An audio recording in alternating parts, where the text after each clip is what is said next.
ayan, alam nyo, showing nga dito yung Penduko na pag-usapan natin kanina, di ba?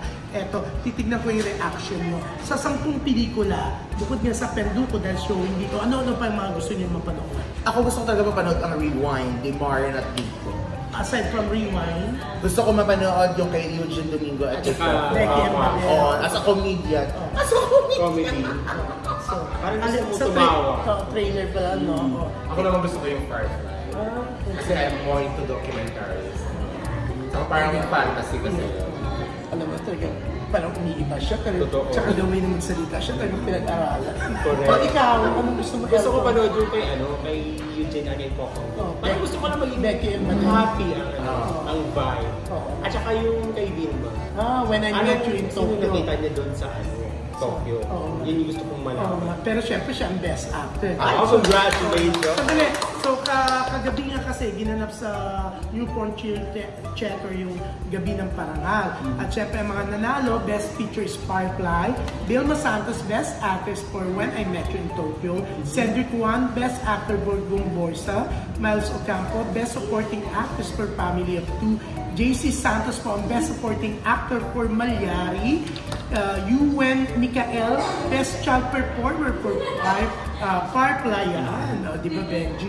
Pepe Jokno po ang Best Director for Gumborsa, Firefly ang Best Screenplay, Becky Embadera ang Gender Sensitivity Award, Gumborsa po ang Best Cinematography, Campon Best Editing, Gumborsa Best Production Design, Malyari Best Visual Effects, Pinga Leaking, yan po yung theme song ng Best Original Song ang Becky Embadera, Malyari po as Best Musical Score, Gumborsa Best Sound Design, When I Met You in Tokyo, Best Float, Gumborsa again for Gatuno Antonio J. Villegas Cultural Award, When I Met You in Tokyo, Fernando Posi Jr.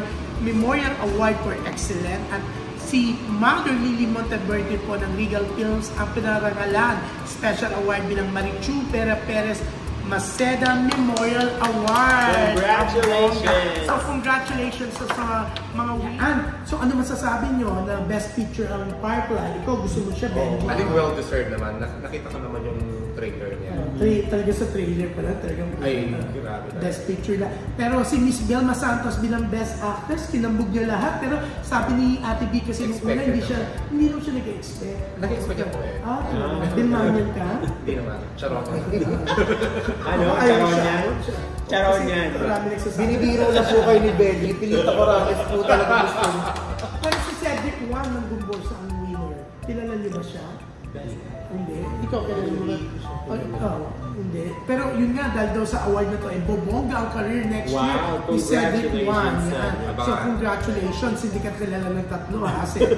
Pero si Miles Ocampo kilala niyo. Best Supporting Actress. Congratulations. Para sa Family of Two, di ba? Ang bongga. Iba si Miles. Miles na narating. Social. Ang ganda ng joke na yun. Pasok na pasok. JC Santos, kilala niyo naman. Yes. Best Supporting Actor. Magaling din yan. Yung si Yuen Mikael ng Firefly. Gusto mo siya? Nakita ko siya. Sa trailer pala? Sa press conference. Press conference. Ang bongga. Pinanood mo? Nandun ako. Hindi po, sa balita lang. Okay.